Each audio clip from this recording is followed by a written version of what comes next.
last week we were having conversations and then we had to cut our conversation short and then attend to other things.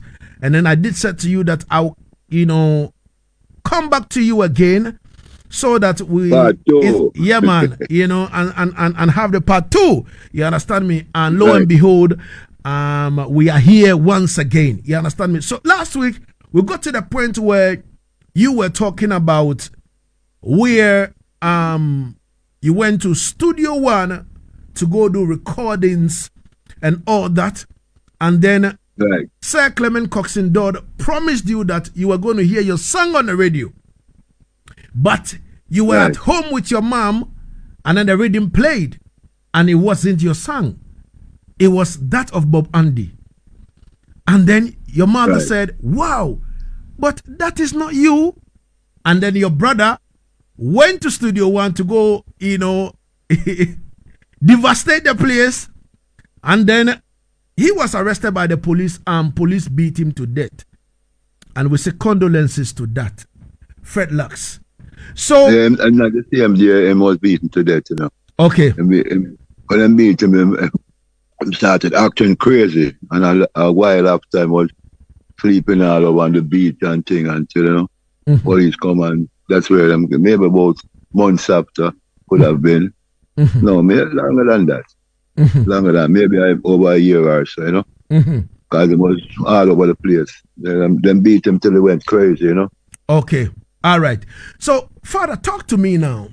After that incident, what exactly happened in the life of Fred Lux in terms of your musical career? Well, it take a dip, because it really affected me. But my brother was like my role model.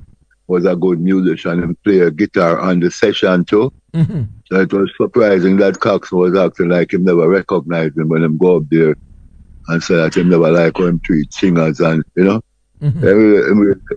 I like him just said, yo, not going to sing no more. But it was a good thing, was the calling, because after that start even sight up the Rastafari faith, and more going to Bingy and them things that's bother with the reggae business, because it probably like the result was not nice in Norway financially. Then my brother went through that and everything, like I was saying, so this is not my thing. But deep down in my heart, I was a person who was born to sing. That's all I can say. I was writing songs, everything same way, but to approach a recording thing was not the best thing in mind, because I was just like devastated. But short while after still, went on to sing with I get over it a little bit, and in the early 70s, I record some song for Randy's, Vincent Randy thing, which is the V in VPs. Yeah. Vincent and Pat, VP. So, we did some songs there. And, and continue for a little bit, but we never doing things on a regular day. So in between that time, the early 70s, we do some songs, and man, them who sing with me migrated. It was a group, so since I migrated, I was like solo again, and then afterward, it's like 75, a brethren say, all right, I'm here with Black Starliners. After you was playing a guitar and I was singing it, and somebody taped it. And I hear it and say I want to be the producer of that song, But I was telling him, Chow, not interested to do any recording. And I say, if you have your talent and bury it, you will lose it. So that encouraged me. I went to look for him after that. Okay. Like a day like today, it was a Saturday, him come and check me, and by the Sunday I was looking for him at his house. And when I went there, my wife was saying, I'm gone to meeting. It was a 12 tribe member, which I didn't know yet.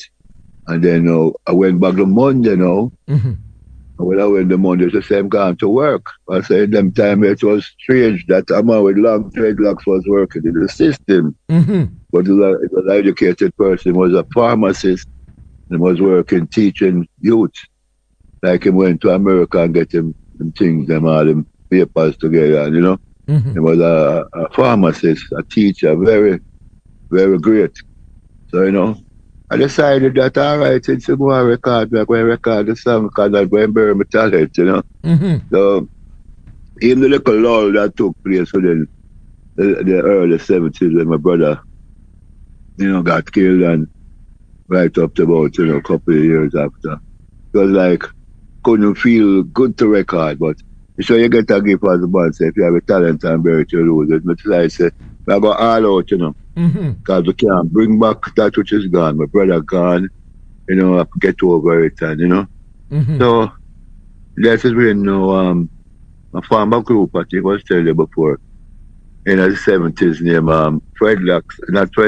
Tony and the Melancholies, and some youth heard us singing and decided that the name of the album never sound too right. About the early 70s, I call myself Fredlocks.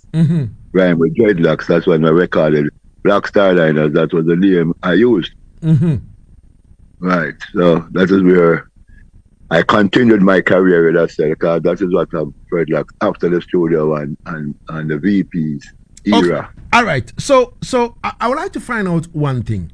With the Studio One era now, when you recorded the first 3 songs for Sir Clement Coxsone Dodd that you didn't make any money and you went away and then you came back again to come do another recording for Studio One, and then through that you lost your brother and all that, you didn't make any money to again until you went to record for VP. The second time we went to Studio One, we did 2 tunes. One year the old man saying, and the one that Bob and the song on, which Cox call it Music Like Dirt. Yeah. But them time Cox say, I must remember, him give us £10 and we sign, like him buy our songs, we never have no continuation, so to speak. We say, like him buy the song, so we didn't have a contract that stated that we have royalties to get from it, according to sales. So we realized it was gift again, was really, him never come fair to us, because him fold up a paper and put up and show a part, was a sign here for your money. And say, hold this copy, when we hold the copy now and open it up, we realized we signed a 3 years contract that stated that we cannot do no recording for nobody else and no stage shows unless him give us some consent. But we violated that because we didn't, that's when we went to like Randy's VPs, Okay. Because we were saying that Coxsone didn't pay us the first time, and the second time give our money until we say him bought the song from us. But Coxsone have a bad name, but the good thing about it is Coxsone record work by artists in Jamaica, and them get popular, The money part wasn't a fair deal, but Studio One was, like I said before, the Motown of Jamaica. So everybody wanted to go Studio One, and when you record for Studio One and play the song, them have him Coxsone sound downbeat. But the first song I did, I don't never get no money. When we go dance, we hear him play my first song, the Rocksteady era. The sound was playing it and people responded, So, it was something where he was not a fair person, but I think we'll get good promotion being a recording artist from the Coxsone stables, All right. So it means that when you went back now to Coxsone now to go record 2 tunes for Coxsone, he gave you £10 and signed a contract with you that for the next 3 years you can't record for no record label, and in terms of stage shows you must seek his consent before you go and perform. All right. So it means that the £10 he gave to you, each song is £5 each. Yeah, no, it's 3 of us in the group at the time, so it have to split for 3. It even split for 4 because my brother was part of the thing them time. He play upon the song, so that's Wow. Well, as I say, it's meager, it's very small, but it's top of share.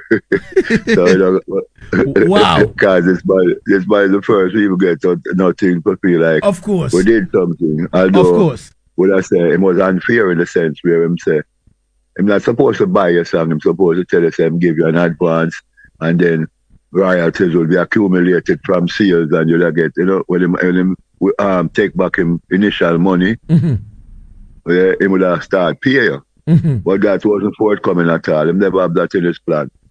Okay. All right. So you had a contract from Sir Clement Coxsone Dodd now, and you decided to violate the contract, right? And you went to run this of VP. There, what exactly happened? What did VP said around that time? But all right, no, we acted as if the contract never existed. I'm never pursued. He was doing this to a lot of artists, so I'm never going to really campaign to say if you got some wheels or or come up to you to say you violate, So it's like that them songs, the last set of songs for Studio One was in '68 at the time with my group. Mm-hmm. So we're about 1970, which is 2 years after.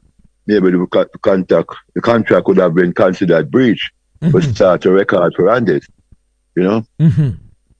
And we do some songs. Coxsone never try to find out if we was recording with anybody else, Mm-hmm. And we never really divulged no information to him. As far as we was concerned, that was just a past, we passed through something. We're not going back there, so see.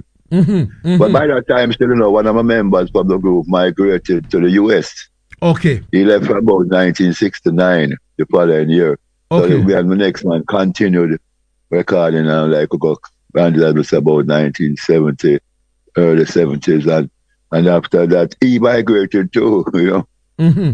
So we did a couple songs for Randy's, like, even the first version of Bridge Over Troubled Water. Mm-hmm.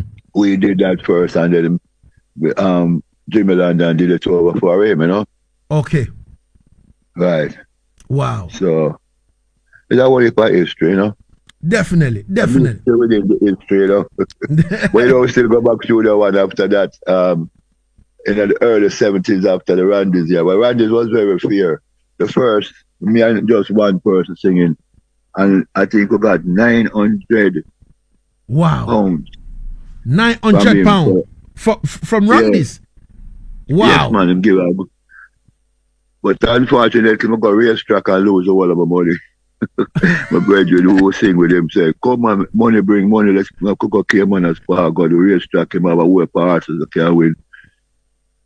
All I did was buy some named Bammy and a fish and a juice out of my 900.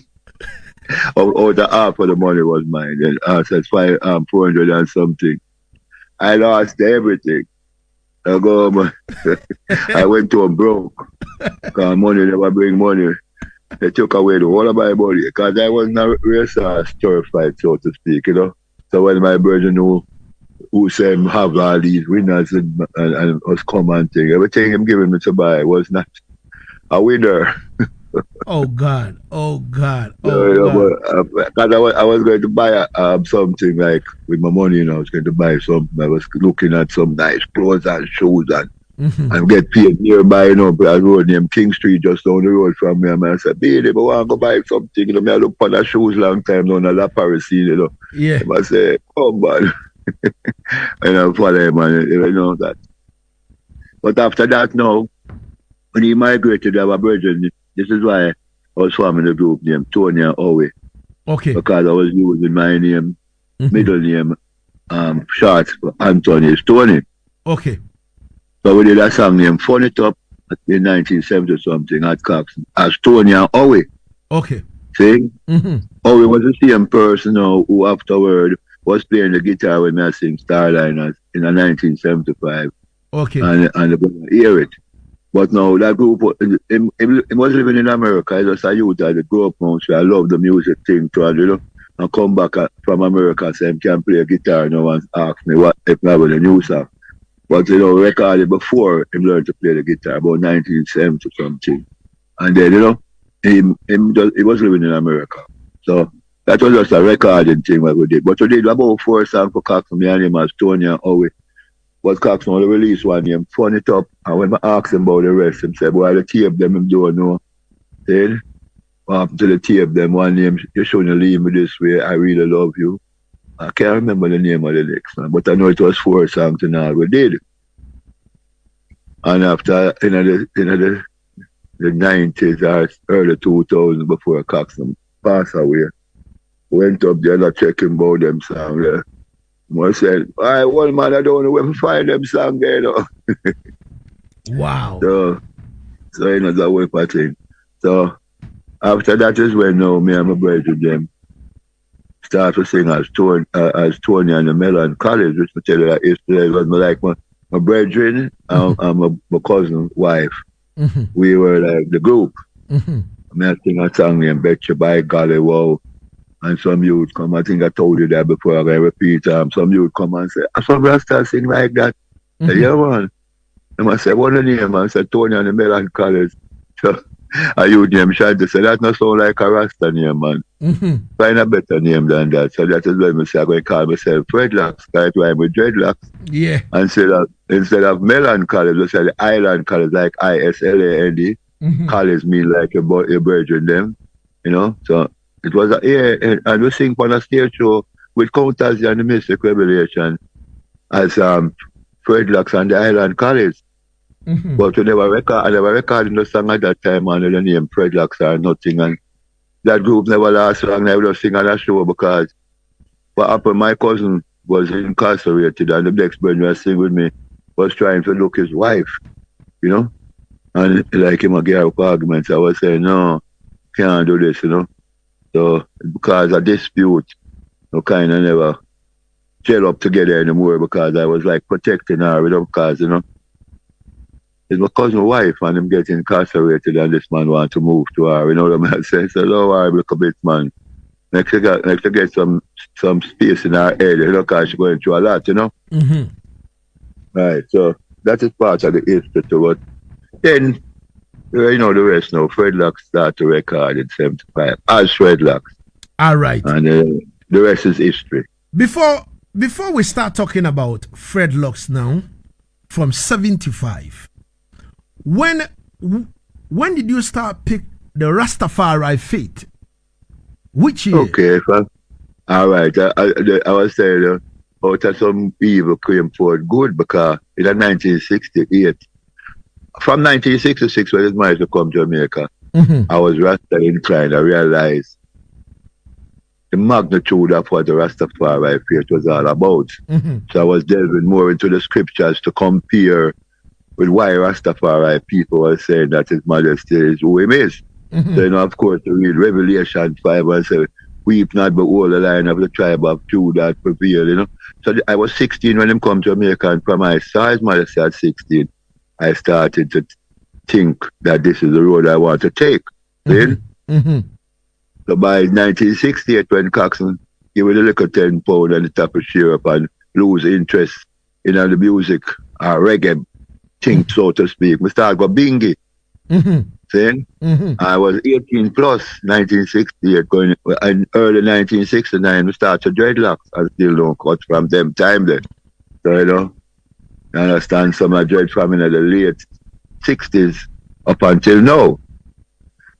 But I was fully aware, not just locks wise, that Rastafari is the road for me. Okay. So, you know, I was just holding the faith right through, going to Bingi. Later on, when the 12 tribe man record me in 1975, he was encouraging me to join 12 tribe. So by 1976, I got to, I said, 12 tribe look good, them sending home people to Africa, so all the mansions are doing certain things. So I became a member of 12 tribe, you know. Mm-hmm. And all the rest of it from now, but I'm happy about everything that is happening because in 12 tribe I learn a lot. But I don't feel like must commit myself to any one mansion. I just a Rastafari son, you know. All right, all right. Mm-hmm. This is where the question is. I would like you to share with us some of the challenges you've been through as picking up the Rastafari faith or as a Rasta man. All right. Tribulation is just hard up every day for Rasta people. And that gave us a testimony. Mm-hmm. Somebody interviewed me and I told them that I went to jail a lot because every weekend for a short while, every time I go to a dance and you're coming home, walking home with our youth, mm-hmm. police would have stopped them vehicle and just arrest you for nothing. Mm-hmm. Jump in the Jeep and put you in a Jeep and carry go lock you up. A man, I see something for YouTube, a man said that I was a bad man before I start singing. I go prison over 100 times. I know them derive to that. Mm-hmm. For my interview, I told them I was going I was getting locked up regularly, but not a number of times like that. Far from that, you know. But tribulation, as I said, in the sense wherein from your dreadlocks in a Jamaica, you become like a threat to the society. Them see like a terrorist because the Rastafari movement was strange and new to the world. And in Jamaica where it started, this was where them say, where these people come from, what them all about, you know? You know, them take you like you're adverse to the system, you know? You know what I'm saying? Like you're a threat, you know, when them see like them see a criminal. And then more so because Rasta have herb, ganja as a sacrament, and it was illegal. See? So them checks say you're participating in illegal things. So them would regularly raid anywhere where herb sell. And if you as a Rasta, if they're on the road, the first thing, man, stop you and search you if you have any ganja. And if them find you did the first offense, would have been the smallest amount of ganja. 1 year if you get convicted, and the least you will spend is 10 months. See? The first offense, you know. So, you know, them times as Rasta youth, you can't think to walk on the street in a ganja because you don't want to go to prison, you know. Then, but them were raid places where Rastas there and sell herb, and our people over the time got convicted for ganja because Rastafari people was targeted as very, very anti-society terrorists. You know, it was weird. You feel like a criminal even walking the streets, just like, you know, the night time, you can't walk on the street late in Jamaica as a Ras. And sometimes you see a car light, if you walk over late, you have to try to jump the nearest fence. That you don't even know if it's police, but when you see a car light in them over there, you don't want to get a check. So you know, and you try to off yourself home quickly, you know. Wow. So it was terrible. It was terrible. Wow. But So, in them present time now, Rastafari people get some respect. I don't think the whole society accepts us. But the respect we have to have now is far beyond what we expected, you know? yeah. Because even if in them long time days, if a Rastafari person was driving a car, them would have thought that is a stolen car. See? Wow. That means them stop a car, them want to see the documents and them and search it thoroughly. You know, we go through that a lot. You know, brethren have visit from America and come down and them want to go some rivers and say, all right, we could go Bart Fountain out of St. Thomas and them rent a car, we are driving, the police and go the opposite direction and turn around and start put on siren and chase with. Wow. Now I have to stop and that's how what is man? Man, people all get scared for visit back to Jamaica and par with them Rasta brethren because they say we're prone to check. You know, every time with the police Rasta go get checked, you know. Them all set up roadblocks just for Rasta alone, you know. Yeah, you know, that was terrible. It was terrible. That was all like in the late 70s going into 80s, and you know, but it's surprising now that even police are able to differentiate the criminal element from Rasta, you know? Yeah. Because in the police in recent years said if everybody in Jamaica was like Rasta, we wouldn't have any crime. See? Wow. Because Rasta is a peaceful set of people. Yeah. You know? Yeah. Yeah. I think, yeah.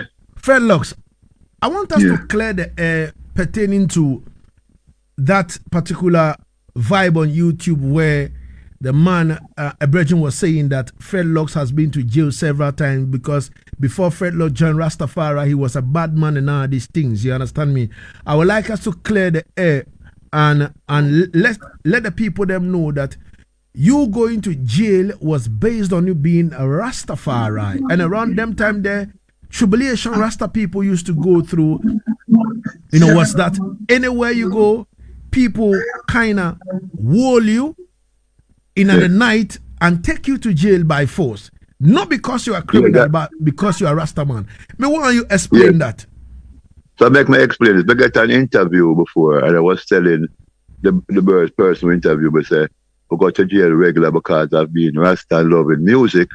Like every weekend you'd go to some dances, like Coxsone play every weekend out, near to where I live. So I didn't give him a number, which as I said before, that far I don't remember going to jail about 6 times, because just overnight and them charge of some, you get bail and you go petty session court. I was never a bad man. Man come with something extremely different from, I don't know where this man get him info from. The man who interviewed me, I told him that what I'm telling you now. And then this man come, I don't see him face, but him sound like a white person. Said Fred Locks was a bad man before music saved him. Reverends got killed over 100 times, all kind of bad things. But that is not so. Him exaggerated and the fact that I say we go to jail regular because of the love of music and going to dances every weekend and thing, Even more so, to a recording and Coxsone play every Sunday at a place named Gold Coast. I would go every Sunday for hear my song, But say it's risky because them time they now start dreadlocks and thing and I say, rotted. Say when you come home from dancing the late hours, we have poor children, poor people, children too, and we don't have no car or nothing, no vehicle or running at them time to carry passenger, no taxi or nothing, so you always have to walk. See? And the walk from going to there so is about 1 mile from where I live. See? Yeah. So you have to take the and you don't have no road where you can turn off or nothing, Yeah. So when you're upon the main and come home now and you secure that and say you have to dodge and you have to try to get out of the way and most of the times if it's police too, call them patrol them hours of the night looking for you to come home and want to feel like you're criminals, but to be on the road them hours there on a Sunday night going into Monday. You must be some bad person, and them put aside the fact that you're going to a dance, and the dance them have to finish by certain hours them time. It never so like the curfew was like at 2 o'clock in the night. So dance would have got through till late, almost morning because them wasn't coming like in the even recent times. Them was locking off dances earlier than in them long time days. Yeah. But what them do, them would have raid the dances and search up people and it would finish abruptly. Wow. Because when them start do that now, them tell the sound man to turn off him sound and everybody have to leave. But sometimes fortunately the dance go through without that. And the checkpoint would be when you're on the street walking now, you have to be aware, say, if you see a police vehicle, say, you're going to get a check, So Fred Locks, is that the main reason why the ancient Rastaman them used to live in caves and in the bushes? Well, I heard this from some ancients. What I used to the first Rasta know near to my area was a Rasta them call him Sonny. Sonny man. See? And he was telling me this history. It's in the 70s, late 60s, going into 70s. The music tell me say that when them see him on the street, him have to run because them say next madman there. So what they used to do was any dreadlocks them see in that time. On the main or in the area where a lot of people live, they wasn't supposed to live in a certain area. So when them see them all them carry them to the mental institution, trim them and everything. This is what I was told by elders before me. So most of the elders before me, if them never live in a cave and them live in the bushes, them would have them wife or them female companion not wearing no dreadlocks that them could have go out and go buy things without getting, check.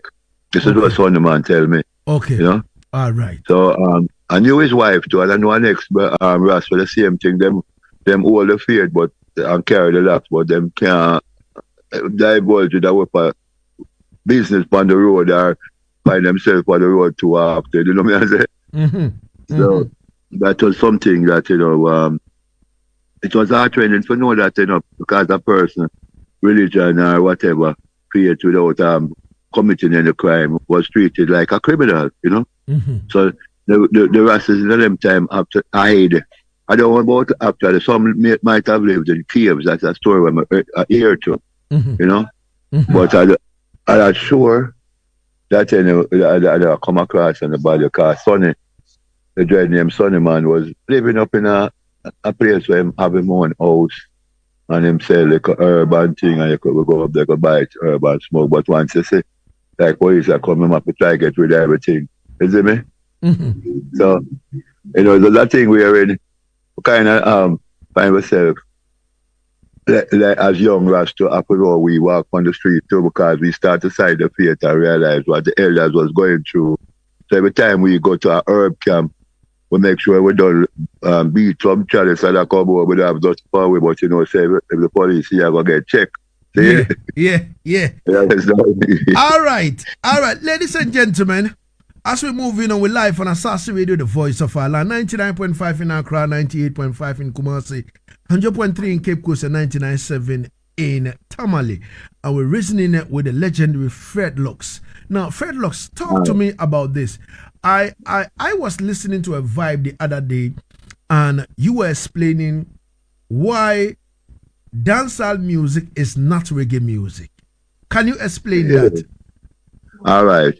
You want to hear why I said that now? If you check America, you have hip hop, you have soul music, you have R&B, different genres from the same country. Now, why I'm seeing when a person from Jamaica get nominated for Grammy, what them do is them call Jamaican reggae, not the music. The dancehall is a different genre from ska and rocksteady and reggae. See? All of them is different genres. But them breed out ska was our first music that Jamaica created. See?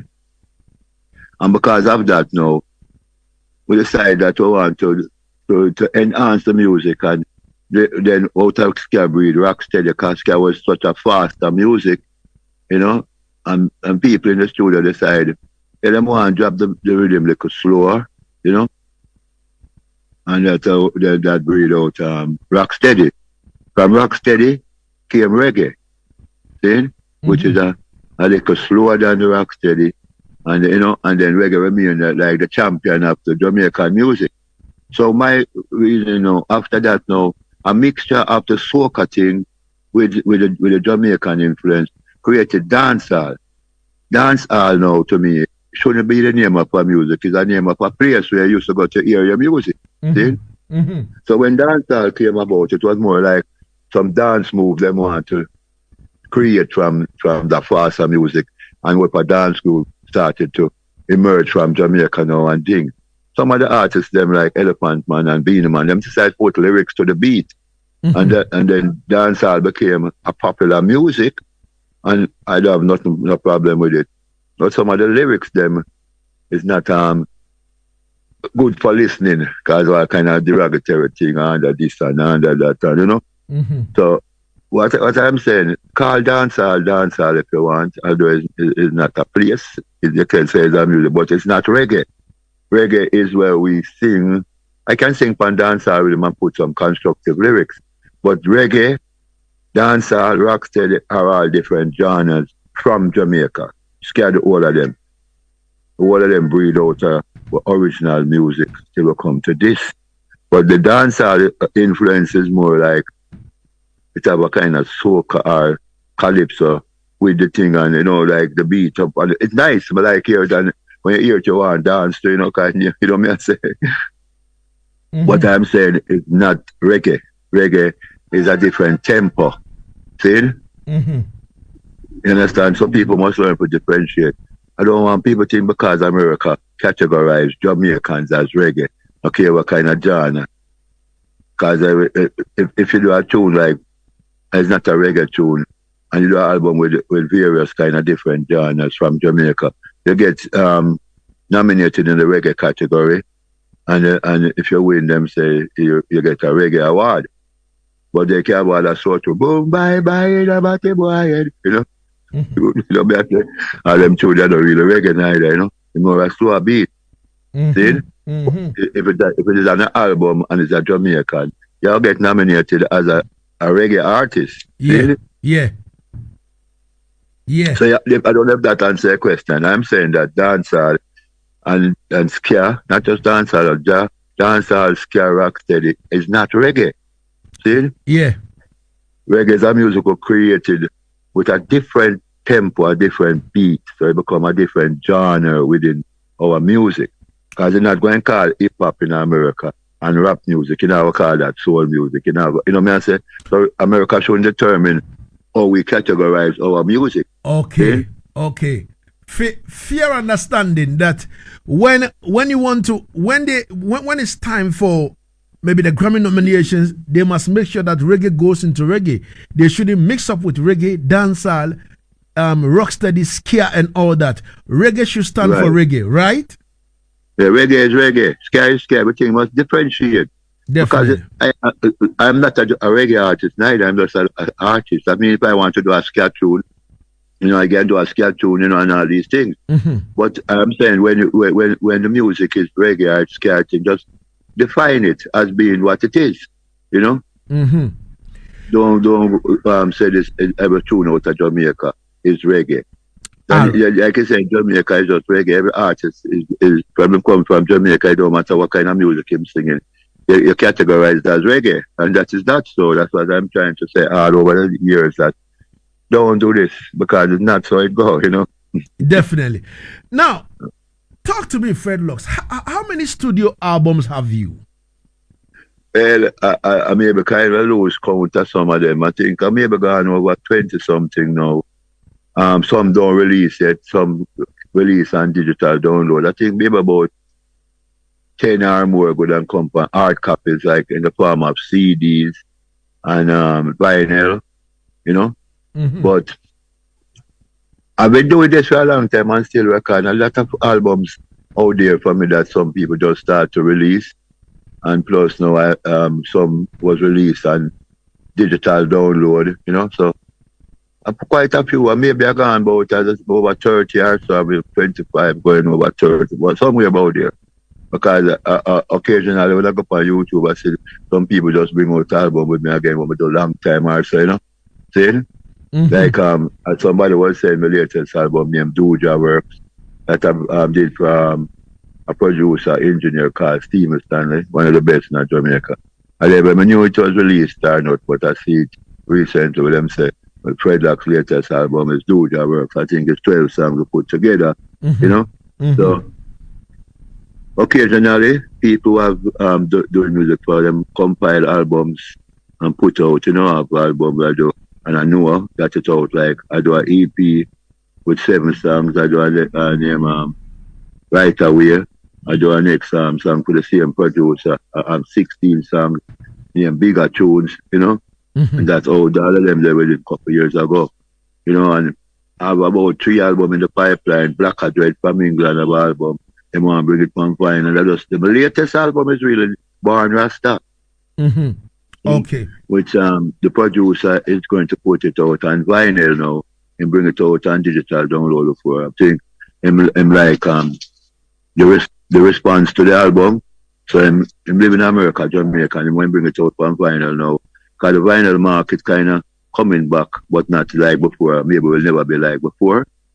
Since I work for different formats come, vinyl has been kind of obsolete for a while or outdated, but a lot of people like to play vinyl still, so market open for that again. See? Mm-hmm. So that is it. And I think I have maybe about 30. That include digital download, maybe near 30 as I say. I don't count them, but I know a lot of albums out and a whole heap of singles. I do a whole heap of singles. I have a song named No to Racism. I do it for a brother from Austria. Them comes and remix it with a one drop rhythm behind it now. I do a song named Jai the Father, and it was in a reggae thing, and they make some Japanese musicians play like a ska kind of jazz beat behind it, a remix, it sound good, So, a whole heap of things, but I do a lot of singles because this is how we live. You have some people, some still active, up and running. So from time to time, people from all over the world, Europe especially, send rhythms when we do all the one song, not no album, Yeah. And you get an advance to do this and you try to make sure you have your business set that you can collect, not like the Coxsone days.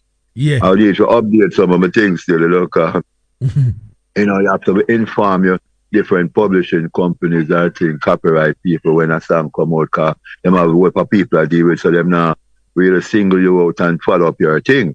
Definitely. Unless you inform them, Definitely. So, but the youth them nowadays we come in a dancehall, we call it dancehall music, but it's that with the like with this the program, but it come be like it's the lyrical contents of most of them music. It's not educational, you know. Yeah. But them attribute more from the music financially because them coming at a time when them know them rights more, and you have social media, you have a thing where you can divulge into finding out or you're supposed to collect and all, you know. So these youth when they dancehall music now, them definitely benefit financially more than the long time artists them who did it more for the love. Saying. And like I'm doing it for the love, I'm not doing it for the like, you know. Definitely. But in recent times, you kind of let me say throw some light on a younger artist by name Yaad, where you remixed one of your songs with Yaad, and I think I looked at it and I'm like, yo, Fred Lux is the man, you know. It's a trick thing, you know. It's not even one of my songs we remix, you know. It's his song completely. Okay. What happened? I just put a thing into it because him tell me say him get some dub for me. Okay. And him have him like a home studio, so him say must come to him house to do a dub. Okay. When I was up there, you know, him start playing. I said, Uncle, you know, somebody like it, but that song gave him that verse, you know. So, you know, for the love of music, we just open a couple lines, you know. Okay. Because it's not much, you know. Definitely. So, but the song is a nice song, and him in a situation where it look like him was able to finance the video for it and thing, and we do a nice video too, you know. So, you know, he was solely the producer. Well, he put a couple lines in the song is my lines that I put. Him never give me enough. Him just singing song and I try to put something that will continue the story I'm all about, you know. Definitely. Right. So that is a collab I do without expecting to do it. Oh, okay. Yeah, but I have a collab now. I'm trying to put together from different producers. I ask them consent, although I'm the singer. And I have a song named From Cape to Cairo with Luton Fire. Okay. I do a Black Star Liner with Sizzler, right? Before Tabby Diamond met his demise, we did a song named Blessings Galore. See? So different producers, and you know, me have some nice songs. So I'm trying to put together a collab album. Okay. See? And it's a nice set of songs. You know, we have new artists, no-name artists, all of them, some good songs. I do a song named Take Me Away to Bam Africa with a new singer. I'm doing my boss or not, but the song nice. I'm a rhythm and him say I want my voice and I start singing. I'm say, Uncle, him kind of stuff, Uncle, we can do this as a collab. I say, yeah, man, you know. So, you know, what the thing in the pipeline. Definitely. We give thanks. Yeah. Now, let me take you back into history a little bit, Fred Lux. Let's talk about this. In terms of, I have seen sound systems play Fred Lux dub plate, tear down places, people beat down zinc fence because of Fred Lux dub plate and all these things.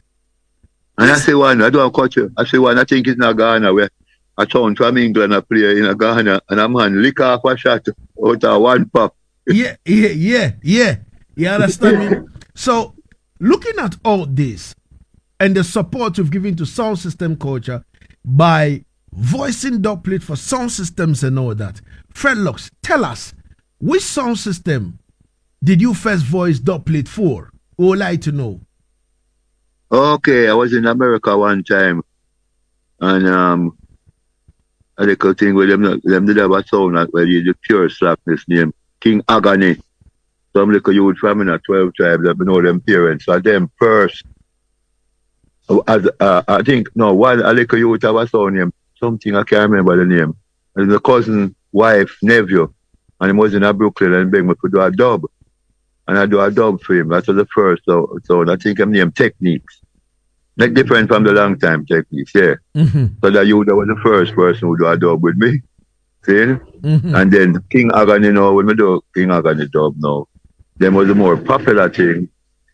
I think I did Black Star and I got popular tune, you know. But it surprised me that the one that call himself Chin, him used to look like him love badness and I part of Irish and Chin, and he was a little youth, like him disrespectful and thing. And after a while, I see him dreadlocks though, and him up on a more conscious movement, So, but he was telling people that King Agony must be the first sound I did a special for a dub, which I never make him feel as it was among the first, or maybe the first, but then I reflect back and say, so Judah Little Sound was a popular youth name Techniques. He wasn't even playing out, he just want a Fredlocks dub because him know my family, Right, so, and that was like in the early 80s.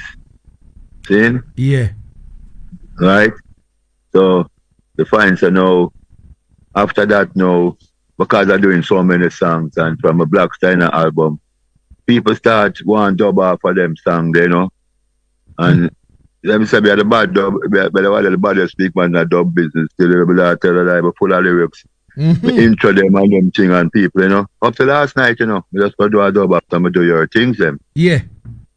Because I was waiting for the engineer to sing and the brother almost give up. It's like a tricky brother, but more time he said, boy, the food coming from dub plate, so you just say, all right, them are exploitable, but you just give them still, because them still it help them to maintain them like a family thing, See?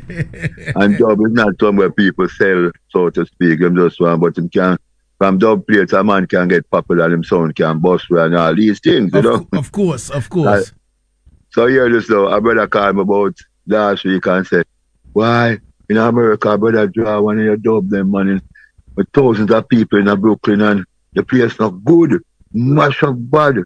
So just say, see?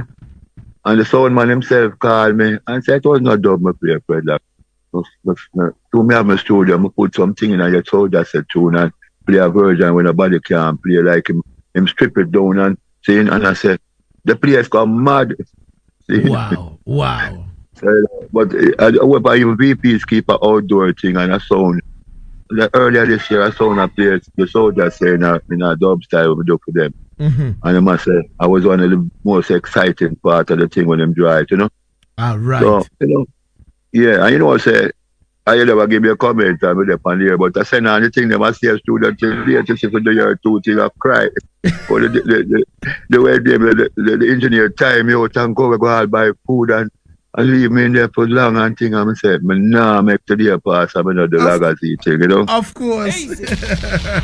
So if I ask me, Lagazee respond to you, I say it late in the Ghana now, man, because I bed him there, The man say, "What hear your opinion on them how them sound?" Of course. After the interview, I go and call you so we talk about the dub them. But the dub them nice. Trust me, I love them. Man. The dub them nice and the harmony up in my house, Yo, thing, wicked. Yeah, come on. Lagazee special man make him know the engineer say, I am all right. Come and say him come at Jamaica come win clash, Yeah, man. Then you can kind of ordinary selector this. African coming from clear behind and go around everything. I said, no. They don't know Lagazee have a space in the sound system world as one of the baddest selector. Definitely. Enough man, I'm not sure for sure. And you can come with which part Jamaica. Yeah. Jamaica is where reggae music start. Yeah. With dancehall music. And a man can come from the continent, come win clash. You think kind of a big thing that, Definitely. I know the smart thing that, man. No, man. You represent properly. Then must have talk about the African show that, Definitely. You ever see a man I say, remember the African will come now, man, I come from way behind, Yeah. I think a 3-1 and a best out of 7 and I say, watch this. Boy, no see no more. You're right, man. It was nothing to something. Yeah, the bad man, because I want to remind me last night, I say, I think it's a Peter Church with the drums. And no, man, I did them draw Max Romeo. Yeah. And the last thing he draw was Max Romeo. And I remember, boy, I was so excited, but he might tell me, say, Max Romeo, Iron Church, you draw upon them. Yeah. And Yeah. I'm dead. Straight. Yes, Fred Lux. Ladies and gentlemen, we're reasoning with the big Rastaman, Fred Lux, in the place, and trust me, he is telling us the Fred Lux, story from them time there till now. You understand me? Fred Lux is an artist where, he gives support to, the younger generations and all that. You understand me? Junior Maestro from Norway, far away, says, vinyl is the real thing. The music, sound warmer. When you play vinyl, the digital thing can distort your ears sometimes. Big up Fred Lux. You don't know. But it's good for say we're going to a different stage in the music thing where it makes things easier a certain way. Yeah. All right. Remember when we have to do dub plate, you have to go straight to the plate. Yeah. If you make a mistake, it's not good no more. You have to X out that one there and try not to make no mistake. You're right. See? You're right. So now you can just come with multi-tracks and you can correct things and and then when you get it right, then just say, I'm ready for send it off. It's ready for print or it's ready for send through the email, Yeah, which man. you them nowadays have it easy, because when we come to Jamaica back in the 90s, early 90s, it was the same thing I go on straight to vinyl and to me is a big man here, man. Rasta. You can't make no mistake, because you don't know. I mean, check some is a like a crop farm, I don't know the business, and so look at your youth a big business. It's them go so boop and do my dub them and no mistake straight to plate. Man say, so they look, I'm gonna make no mistake or nothing. I have to take some out of them on the book, So me start a thing where we say, if you can't go straight to plate, you can't eat no food. You can't. So anytime we go through the see the rest will say, I have to go straight to the plate to eat your food, Because I'm very humorous too, and I'm very crafty too, so I just come up with something quick out of my mind, and every time I'm seeing them laugh, man. Definitely. Say, wow. Yeah. Fred You just know, say, you have to know what you're doing, Yeah, man, definitely. Fred Lux, at the age of 75, you're still doing music. You're still recording. What is keeping you strong? You're still performing and all that. When I say keep me strong, it's an inborn thing, Like the faith itself of Rastafari, you have to born to do the thing. You have to born to be part of it. You have people learn things and do it good still, But I never have no choice, because when I was like 8 years old, my father was carrying me to sing in a bars, them things. And by 12, I write my first song. So I realized from young that this is something that is an inborn thing with me. See?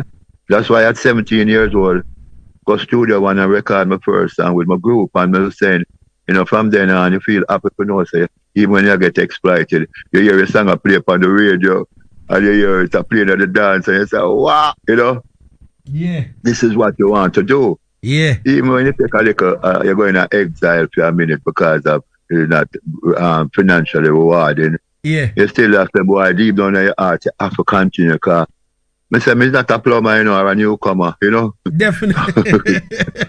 If you have a call somebody to do some job with me, you can't do, I'm not lie. You can fix some little things, but, my major thing is music, singing. So I find now, even with the small master thankful receives him, because whenever you get a big thing off of music, it's discouraging to some people to still remain in the thing.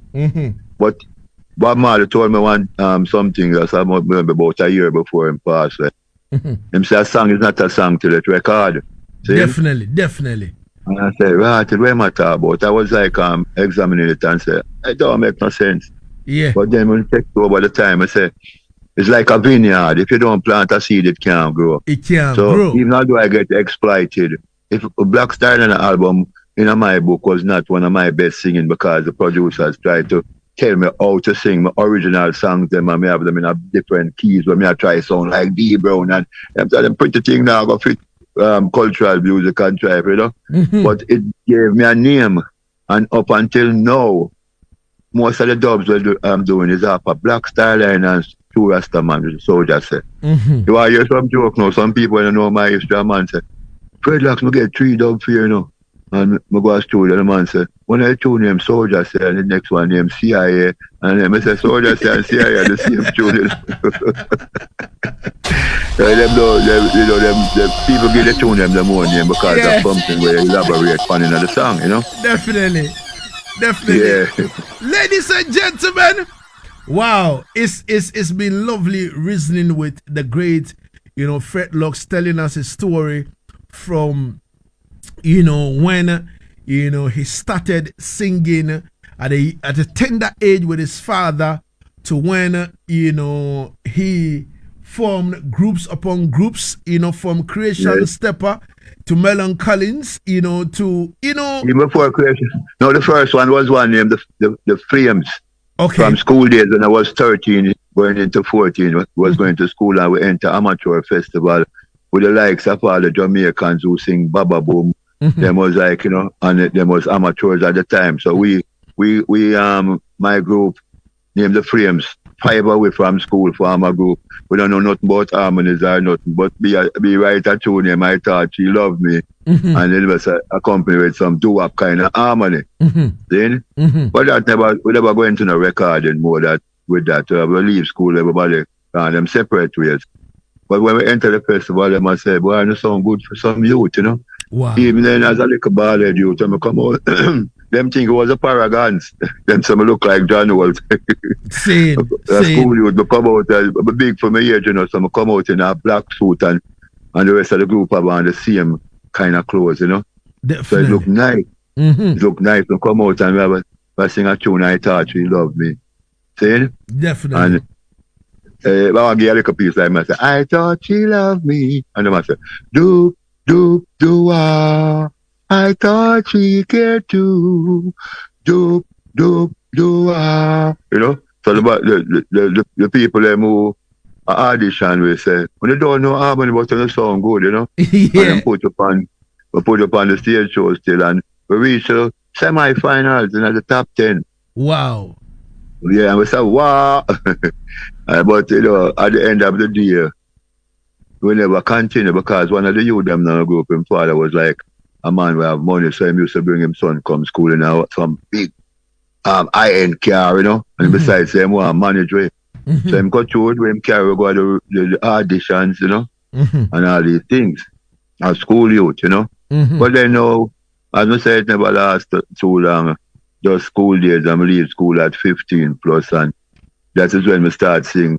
With two elder man than me, I perform the lyrics. So by perform the lyrics, I was going into 16-year-old, 17-year-old, because I was sing with them from a 15 plus going into 16, and but the side say, oh, I record, Okay. So that is when Jackie me to them. I told you earlier, the first in a part 1, so we got studio 1, 2, Jackie encourage you and thing, Definitely. Yeah, man, but after the lyrics, we got solo for a good while, with a black style, in a black style and an era. Then we come from Creation Steppers. Creation Steppers. Even before Creation Steppers, Tony and Owie, which was a couple tunes together. Yeah. And before Creation Steppers, so we had Tony and the Melon College, or Fred Locks and the Island College, where we changed the name to say, only for group thing. Yeah. So Fred Locks, in wrapping up our conversation, you've sung about Black Star Liner. That is one of the visions of Marcus Garvey. You understand me? What is the vision for you coming to Africa? When are we going to see you in Africa? I went to Ethiopia already for the Bob Marley Africa Unite tour.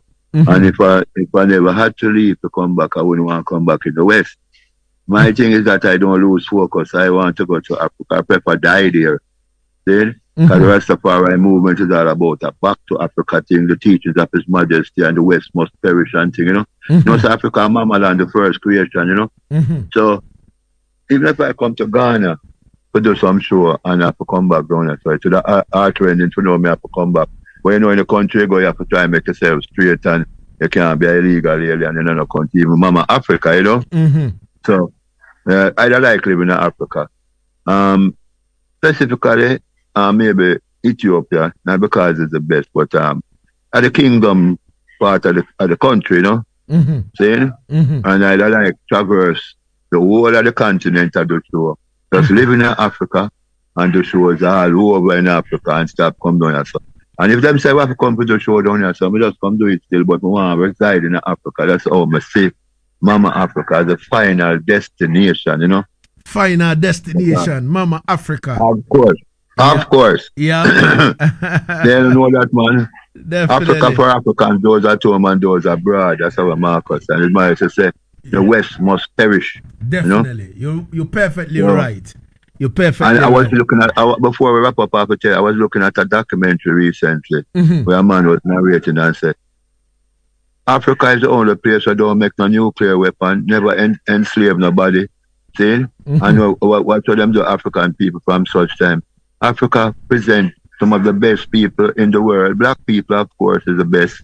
That's why they enslave black people over time. And but for all the work inventions in America and things, black people invent the stoplight, the lawnmower, the sewing machine, you name them. Yeah. See? Everything and them try to take away the rights of the black people.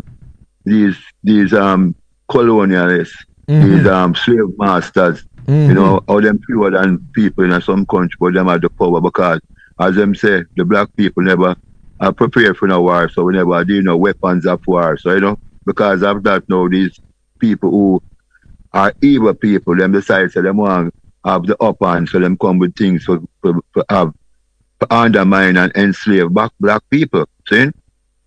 That is what has been happening for ages.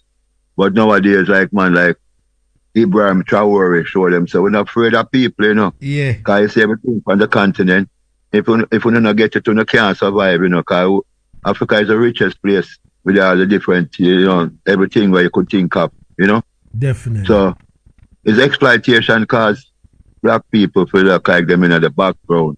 But we wake up now. Wake up call come and nobody not afraid of them no more. You can't enslave the black people like before. See?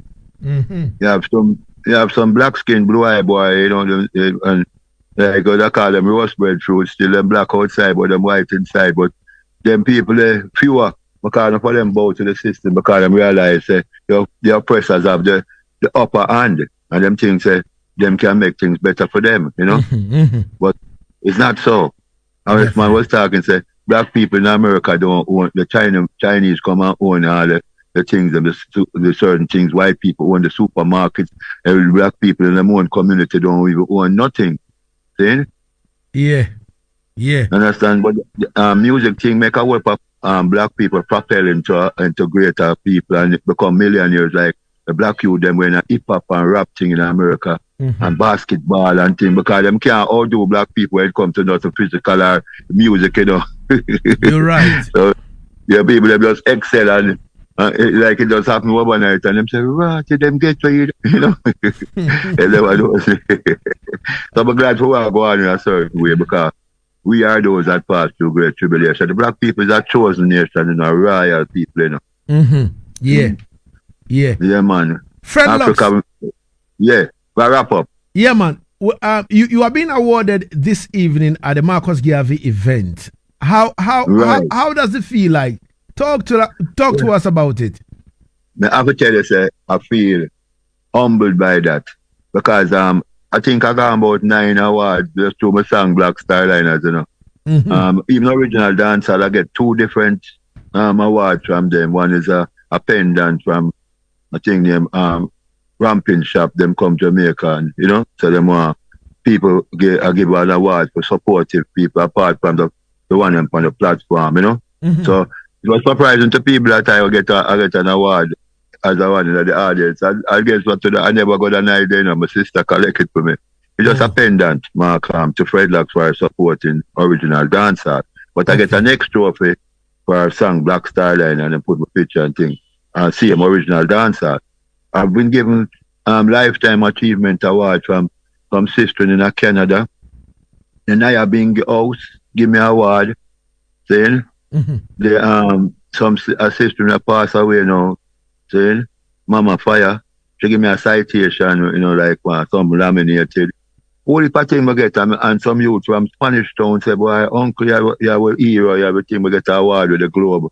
You know, small little thing, them people outside an award, but you know, some feel good. And this one now, the Marcus Garvey thing, is a Lifetime Achievement Award. Them say them give me. I think it's a political arm of the Marcus Garvey movement. You know, I think it's a Marcus Garvey political party. A little youth in the M20s is the president for it, and his name was seen it fitting. I was introduced to him And they tell me, say, yeah, man. So I tell me I have an interview today. I say, you can come our thing about 4:30, 5 o'clock this evening. So I have a lot of time, you know. So I tell him, say, yeah, man, my interview in the morning, but you see, so I come on late, you know what happened? But wait till the studio last night for the team. I'm tired out. I'm going to sugar mine at the studio, go do a one job for all a little food. Yeah. And then when I come home, I never realize it's so late, you know, because the engineer sugar son go away before me reach there and gone for long and come back late in the night. I'm going to do it and come home and I never go bed same time. Although I know I have this. Me and my wife here reason and them think more time she make me a quarrel and thing and okay, I'm restless, you know. So I realize I go bed after 3 o'clock. I'm going to wake up and see some to 6. Like, you know, 5:40 so me right at it early still. I pull on back, I say, nah, go back to sleep, you know. But I'm tired, I fall back asleep and I get up to right till it's 9 something. I say, Jesus, people, late body. Yeah, man, dreadlocks. Yo, it was lovely and it's always lovely, you know, reasoning with Fredlocks, either via the phone or interview or whatsoever. Fredlocks, I would like to say thank you so much for your time and space. In case of anything, you know, you are a phone call away from me. So if you have any brand new song, if you have any brand new album that you want us to do the review and everything, you can call on me, man. And then we can do all that. Right. In the near future, when a couple of albums in the pipeline for release, as soon as, because even Black Hour produced In My House, the Asaase tune, I tell him, I never have the Riddim. My brother sent the Riddim, but it wasn't the right one. I'm sending it from England and the later was up to do it. So I tell him, say, and the brother named Lagazee, but I think he's dead when you win the thing. I said, yeah, man, I'm going to find it and send, man. See, I'm happy to do that. So when the album come out, I'm going to put it on vinyl too. Okay. You know, so you're going to be first. I have some bad tunes I name. Jammers In My House. Okay. So because I have a tune named Jam, it have a double title. And I have tunes with them sing a tune named Jammers. All out of this world. The Black as them have a get a double title because the two tune them bad, you know. So Jammers In My House, you know. Definitely. So you're going to get it when it come out. All right, yeah. Fredlocks. All right. Give thanks every time for your time and space, Fredlocks, and we'll catch up again. Rastafari. Yeah. Liberty and I continually.